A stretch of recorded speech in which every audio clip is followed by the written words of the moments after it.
Hello everybody, this is Jim Feist in Las Vegas, and today I'm joined by a fellow that I've worked with for, I don't know, I guess 20 years or so. Las Vegas Sports, JeffSaad, excellent handicapper, understands sports as well as anybody. He has worked in the gaming industry. Jeff, good morning. Good morning, Jim. Nice to hear from you. How you been? Doing pretty well here. Very busy. This is probably my favorite time of the year here with baseball, the NHL playoffs, NBA playoffs. So right now I'm doing pretty well. Last night, Tuesday night, I had won 2 out of 3. Had two of my top plays, one the Mariners and the Brewers. So right now things are going okay. What I know about baseball, though, a lot of big favorites with all these teams tanking. It's usually September when you see this many big favorites, but so you got to pick your spots now, Jim. Well, you definitely have to pick your spots. I haven't laid a price over 130 so far this year, and I'm up pretty good. And as a matter of fact, this is crazy, but almost every time Kershaw pitches, I go against him. Yeah, I'm getting these big numbers, and the guy just hasn't been able to win. Whether it's his fault or the team's fault, or I just try to dance through the raindrops. I'm not going to lay a price. I might lay 140, 150 sometime, but I haven't done it yet. Everything's been 130 or less, and mostly dogs. And, you just can't chase the value. How about the NBA? What do you think about what's happened in the first round and now the second round? Well, I think LeBron James is just absolutely incredible. You can make a case that he's better than Michael Jordan. It's just Jordan can score points, but LeBron can get you assists and get you rebounds, and he can carry the team. And it's just been amazing what he's been able to do. They come off that tough 7-game series against the Pacers, have a very short rest, and then last night together they went in overtime, although the Raptors choked at the end. They couldn't buy a basket. But it's just amazing. I'm not sure how far he can carry them this year because the West, the Rockets and Warriors are so talented. But I'm just amazed at James and how he just continues to be just an incredible player. I'm 100% in agreement with you. The guy's a physical specimen. He's basically a football linebacker that can play point guard, point forward, a rebound, assist, pass, jump, and score. I mean, last night he did not have a great shooting night, but he still comes up with a bunch of points, over 20. It's a triple-double. He got some help last night from some of the other guys, which is good to see. I'm not too sure they won't win the East again. Philadelphia is a young team with a coach that doesn't have that much depth in experience. Had a great year. Boston has the best coach in the East with Brad Stevens. Short-handed injury. I don't know how they do it. I mean, they've lost so many good players. And they lost. Brown is out. Kyrie is out. Hayward lost in the first 5 minutes of the year. I mean, it's just pretty incredible. They had lost Smart for a bit of time. He's done a great job. I'm in agreement with you. The West is where it's at. I think Golden State's going to win it all. I like Houston, but I don't think they know how to win the big one. And I think when it comes down to pressure time, that Golden State team's going to take it. That's my opinion. Of course, I could be wrong. But if Cleveland were to make it to the finals, that would be 8 straight years that LeBron has gone to the finals. That's a remarkable. Yeah. That's unbelievable. I know. Even though he didn't win them all, it's still remarkable that he's in the finals every year, and it just says something about him because not all these teams. The supporting cast was not the greatest some of those years. In Miami, of course, he did, but these years with Cleveland, he did not have players like Scottie Pippen or Steve Kerr or Dennis Rodman. He had players that were above average, and he still made it to the finals and won 3 of them. We've seen a lot of basketball over the years, and I think my number, if I had to pick a team of the players that I've seen my entire basketball viewing life, I would start with Magic Johnson. I felt that he was unbelievable, 6'9" guard, passing, scoring, driving, defense. He had it all. But my second player would probably be this guy now. LeBron is, I've never seen him. He plays more minutes than everybody else. He does everything. He doesn't have the support. Imagine if this guy had a supporting cast. It'd been incredible. But in any case, baseball, basketball, we've got horse racing coming up this weekend, big races. And then we got the NBA, NFL draft. And of course, I can't go by without saying something about the Las Vegas Golden Knights, which is absolutely a remarkable story. They go on the road the other night and they win in overtime. It's unbelievable. Never been, if they made a movie about this, nobody would believe it. It's just an incredible story for an expansion team to go this far. To have the season they had in the regular season is one thing. To sweep the Kings in the first round is incredible. And then now they're at a two-game lead in this series, and they're doing it the hard way. They had a 3-1 lead, 3-1 lead. They give up 2 goals in the third period, and then they went in overtime, and that's after they almost should have won game 2. They had that interference call. So it's just nothing stops this game. Whatever adversity happens, they just bounce right back. And I've never seen anything like it. It's just absolutely amazing. I agree.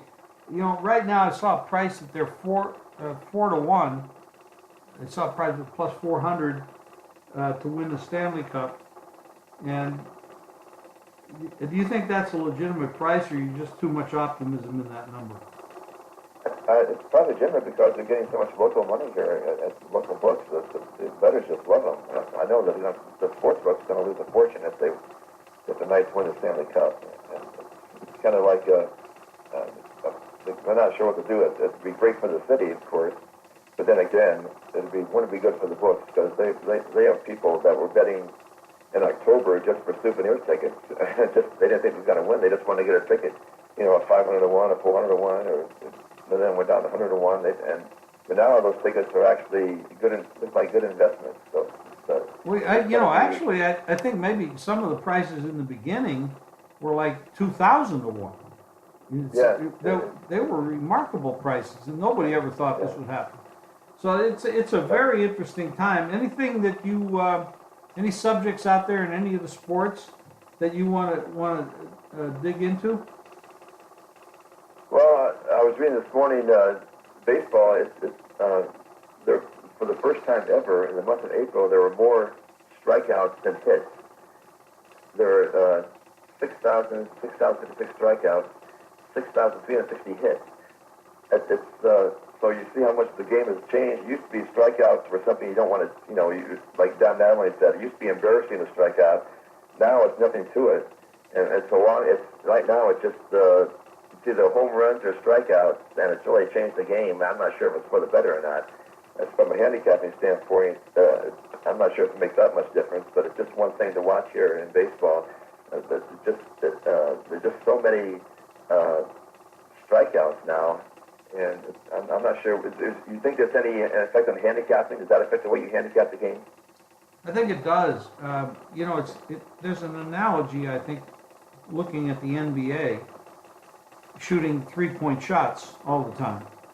I mean, that's right. Yeah. So it's like it's almost like an ego-driven mentality now.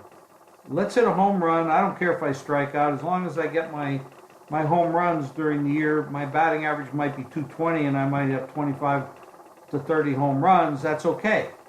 In the old days, that wasn't the case. I mean, when we had, they wanted batting averages, they wanted to steal bases. In basketball, it's the same thing. If you got 7-foot guys like Joel Embiid, he's 7'2", he sits on the outside shooting threes. I mean,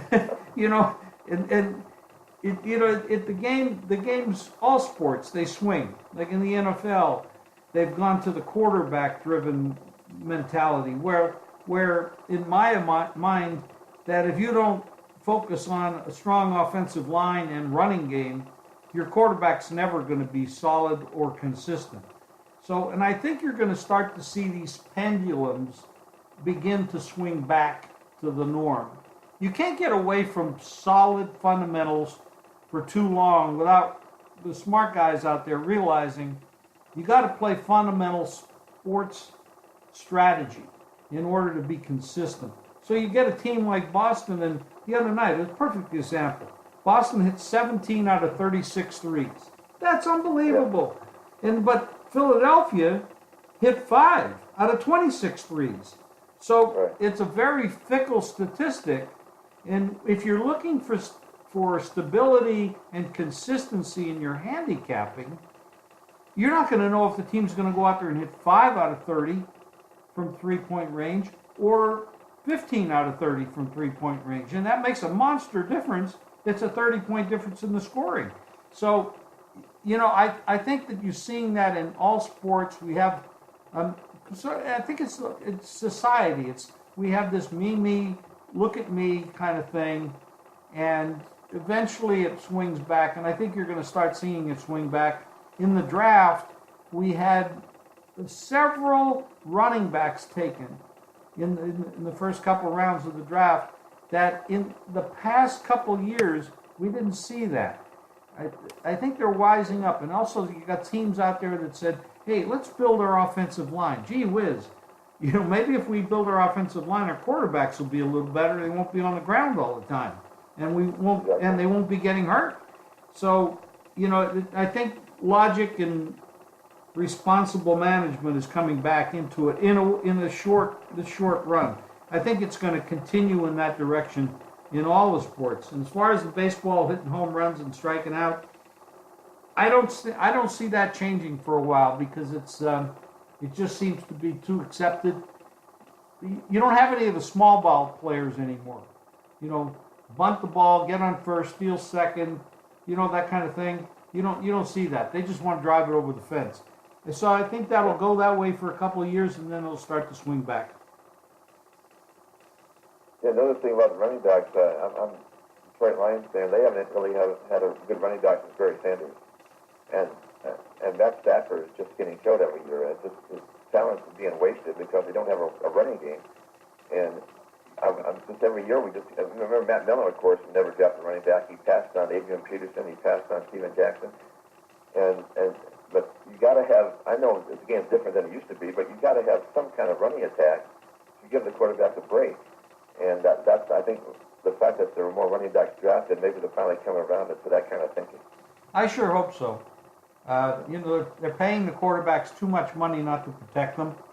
And part of protection is running the ball effectively to slow down the pass rush and having an offensive line that can both pass block and run block. And when we get back to those fundamentals, people will start getting hurt less, and you'll be able to hold on to your quarterbacks.